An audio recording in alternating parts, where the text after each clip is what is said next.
ذرا اس وقت کا خیال کریں کہ جب ہم سب اللہ رب العزت کے دربار میں اس کے سامنے حاضر ہوں گے۔ اس وقت دنیا میں جو ماتحت تھے، دنیا میں جو کمزور تھے، قرآن صاف کہتا ہے کہ وہ اپنے وڈیروں سے، دنیا میں جو ان کے لیڈر تھے، ان کے وڈیرے تھے، ان کے رہنما تھے، اس وقت کہیں گے کہ ہم نے تو دنیا میں تمہاری بات مانی تھی، تمہیں ترجیح دی تھی، اللہ اور اس کے رسول کے احکامات پر بھی جائز اور ناجائز کا خیال نہیں کیا تھا، تمہارے لیے ہر کام کیا تھا، کیا آج آپ ہمیں اللہ کے عذاب سے بچا سکتے ہیں؟ تو وہ وڈیرے، دنیا کے لیڈر اور دنیا کے رہنما کہیں گے ہم خود اگر ہدایت پر ہوتے تو تمہیں بھی ہدایت کی طرف لے جاتے، ہم خود ہدایت پر نہیں تھے، تمہاری کیسے درست رہنمائی کرتے؟ پھر وہ سارے لوگ جمع ہو کر شیطان کے پاس جائیں گے اور شیطان سے کہیں گے کہ ہم نے حقیقت میں آپ ہی کی پیروی کی ہے، آپ ہی کی بات مانی ہے، اس لیے کہ ایک انسان جب اپنی خواہشات کی پیروی کرتا ہے حقیقت میں وہ شیطان کی پیروی کر رہا ہوتا ہے۔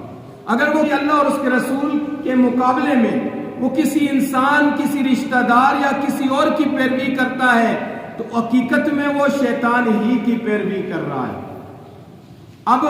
سب کے سب شیطان کے پاس جائیں گے کہ ہم نے تو دنیا میں تمہاری پیروی کی تھی، تمہاری اطاعت کی تھی، سرکشی کی زندگی گزاری تھی، کیا آپ اللہ کے عذاب سے ہمیں بچا سکتے ہیں؟ تو وہ بھی انکار کرے گا اور کہے گا کہ کیا میں نے تمہارے اوپر زبردستی کی تھی؟ میں نے نہ تو تمہیں فرائض سے زبردستی روکا تھا اور نہ ہی اللہ اور اس کے رسول کی بغاوت والے کاموں پر زبردستی آمادہ کیا تھا، میں نے تمہارے اوپر کوئی زبردستی نہیں کی تھی۔ آج ہم چیخو پکار کریں یا آج ہم خاموش رہیں، ہمیں اللہ کے عذاب سے کوئی نہیں بچا سکتا۔ اسی لیے نبی علیہ الصلوۃ والسلام نے واضح مختلف مقامات پر آقا علیہ الصلوۃ والسلام نے ہمیں نصیحتیں فرمائی۔ جو آدمی ظالم کے ساتھ چلتا ہے، جو آدمی ظالم کا ساتھ دیتا ہے، من مشى مع ظالم ليقويه، جو آدمی ظالم کے ساتھ اس کو مضبوط کرنے کے لیے، اس کو طاقت دینے کے لیے چلتا ہے، اس کا ساتھ دیتا ہے، وهو يعلم انه ظالم، اور وہ جانتا بھی ہے کہ یہ ظالم ہے، فقد خرج من الاسلام، آقا علیہ السلام نے فرمایا ایسا آدمی اسلام سے خارج ہو گیا۔ سخت تنبیہ فرمائی ایسے آدمی کے لیے۔ آج ہم ظلم کے نظام کا ساتھ دے رہے ہیں، آج ہم ظالموں کا ساتھ دیتے ہیں، ایک طرف ہم یتیم کے سر پہ ہاتھ رکھتے ہیں، ایک طرف ہم غریب اور مسکین کو تھوڑا سا صدقہ دے کر اس کی مدد تو کرتے ہیں، لیکن دوسری طرف ظالم حکمرانوں کا ساتھ دے کر ان کو ووٹ دیتے ہیں، جو اتنا سخت اور ظالمانہ نظام بناتے ہیں کہ غریب اور کئی مسکین خودکشیاں کرنے پر مجبور ہو جاتے ہیں۔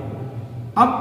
کئی لوگ جو خودکشیاں کرتے ہیں، جو علاج سے محروم ہوتے ہیں، جو چوری اور ڈاکوں کی زندگی پر آ جاتے ہیں، یعنی وہ مجبور ہو کر چوری اور ڈاکے شروع کر دیتے ہیں، وہ مجبور ہو کر لوگوں کی تلفیاں شروع کر لیتے ہیں، وہ مجبور ہو کر سود اور رشوت لینے پر آ جاتے ہیں، تو کیا ہم جو ایک دو مسکینوں کو صدقہ دیتے ہیں یہ ہمیں بچا لے گا؟ دوسری طرف ہم نے ایسے حکمرانوں اور ایسے نظام کا ساتھ دیا ہے کہ جس نے پوری کی پوری انسانیت کو انتہائی زیادہ پریشان کر دیا، ان پر انتہائی زیادہ ظلم ڈھائے۔ اور آج اگر ہم موجودہ حالات دیکھیں تو جب سے پاکستان بنا ہے ہم چہرے تبدیل کر رہے ہیں، انہی چہروں کو آزما رہے ہیں، جس کی طرف اشارہ ہوتا ہے ہم سارے لوگ اس کے ساتھ دعا خیر کر لیتے ہیں، لیکن ہم یہ نہیں دیکھتے کہ یہ کون سے لوگ ہیں۔ اور گزشتہ حالات میں بجلی کے بلوں میں لوگوں کی مجبوریاں، علاج معالجے سے لوگ محروم ہو چکے ہیں، 2 وقت کے کھانے سے غریب محروم ہو چکے ہیں، لوگ بھیک مانگنے پر آ چکے ہیں، کئی لوگ اپنے بچوں کو اور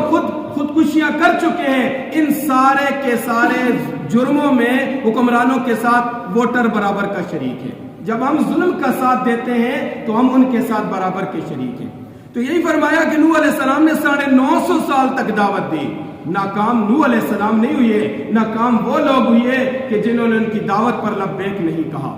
تو یہاں ان آیات میں بھی اس منظر کو بیان کیا جا رہا ہے، منظر کشی کی جا رہی ہے کہ ذرا اس وقت کا خیال کریں اور اس کو مد نظر رکھتے ہوئے اپنی زندگی گزاریں، اپنی زندگی کے فیصلے کریں۔ فرمایا وَبَرَزُوا لِلَّهِ جَمِيعًا، اور سب کے سب اللہ کے سامنے قیامت کے دن جمع ہوں گے۔ فقال الضعفاء کہیں گے کمزور لوگ، محتاط لوگ، للذین استکبروا ان لوگوں سے جو دنیا میں ان کے بڑے بنے رہے، جو دنیا میں ان کے لیڈر اور رہنما بنے رہے، انا کننا لکم تبعا بے شک ہم تو تمہارے تابعدار تھے، لکم تبعا ہم تو دنیا میں تمہاری تابعداری کرتے رہے، تمہاری ہر بات مانتے رہے، فَهَلْ أَنْتُمْ مُغْنُونَ عَنَّا کیا تم آج ہمیں بچا سکتے ہو من عذاب اللہ اللہ کے عذاب سے، من شیئن کچھ بھی، کیا تم اللہ کے عذاب سے کچھ بھی ہم سے دور کر سکتے ہو، کچھ تھوڑا سا بھی ہمارے عذاب میں کمی کروا سکتے ہو؟ قالوا لو ہدانا اللہ لہدیناکم وہ جواب دیں گے دنیا میں جو لیڈر اور وڈیرے رہنما بنے رہے، اگر ہمیں اللہ ہدایت دیتا تو ہم بھی تمہاری ٹھیک رہنمائی کرتے، یعنی ہم ہدایت پر ہوتے تو تمہاری بھی ٹھیک رہنمائی کرتے، جب ہم ہدایت پر خود نہیں تھے تو تمہاری کیا رہنمائی کرتے؟ سواء علینا آج کے دن ہمارے لیے برابر ہے، اجزئنا کہ ہم جزا فضا کریں، چیخ و پکار کریں، ہم صبرنا یا ہم صبر کریں، ما لنا من محیص آج ہمارے لیے کوئی چھٹکارا نہیں ہے۔ وقال الشیطان پھر روایات میں آتا ہے وہ لوگ جمع ہو کر شیطان کے پاس جائیں گے کہ ہم نے تو دنیا میں آپ کی پیروی کی تھی، آپ کی مانی تھی، اللہ اور اس کے رسول علیہ السلام کے احکامات کو ٹھکرایا تھا، تو شیطان کیا جواب دے گا؟ وقال الشیطان شیطان بھی کہے گا لما قضی الامر جب فیصلہ ہو جائے گا، جنت والے جنت کی طرف، جہنم والے جہنم کی طرف جب فیصلہ ہو جائے گا، اس وقت شیطان بھی کہے گا ان اللہ وعدکم وعد الحق بے شک اللہ نے جو تم سے وعدہ کیا تھا وہی سچا وعدہ تھا، وَوَعَدْتُكُمْ فَأَخْلَفْتُكُمْ اور میں نے بھی تم سے وعدہ کیا، فَأَخْلَفْتُكُمْ میں نے وعدہ خلافی کی، یعنی میں نے تو جھوٹا وعدہ کیا تھا، میں تو تمہیں دنیا میں سبز باغ دکھاتا تھا، اپنے چیلوں کے ذریعے سے، اپنے بندوں کے ذریعے سے کبھی تمہارے دماغ میں ایسی باتیں ڈالتا تھا، وَوَعَدْتُكُمْ میں نے جو تم سے وعدہ کیا وعدہ خلافی کی، یعنی میں نے جھوٹا وعدہ کیا، وَمَا كَانَ لِي عَلَيْكُمْ مِنْ سُلطان لیکن ساتھ شیطان کہے گا کہ میرا تمہارے اوپر کوئی زور تو نہیں تھا، میں نے تو تمہارے اوپر کوئی زبردستی تو نہیں کی تھی کہ اللہ اور اس کے رسول علیہ السلام کے احکامات کو ٹھکراؤ اور اپنی خواہشات کی زندگی گزارو، میں نے کوئی زبردستی نہیں کی تھی، الا ان دعوتکم مگر میں نے تو تمہیں دعوت دی تھی، میں نے تو تمہارے لیے وہ راستہ وہ طریقہ خوبصورت بنایا تھا، مزین کیا تھا، فاستجبتم لی تم نے میری دعوت کو قبول کیا، تم نے اپنی مرضی سے میری دعوت کو قبول کیا، فلا تلومونی پس مجھے ملامت نہ کرو، ولوموا انفسکم اپنے آپ کو ملامت کرو، ما انا بمصرخکم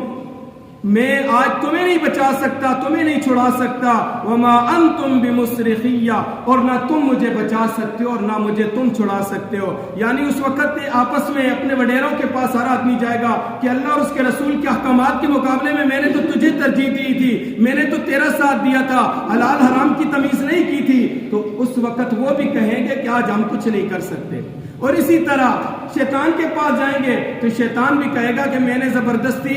نہیں کی تھی، میں تمہیں نہیں بچا سکتا، آج ہم سب عذاب میں چلیں گے۔ اس لیے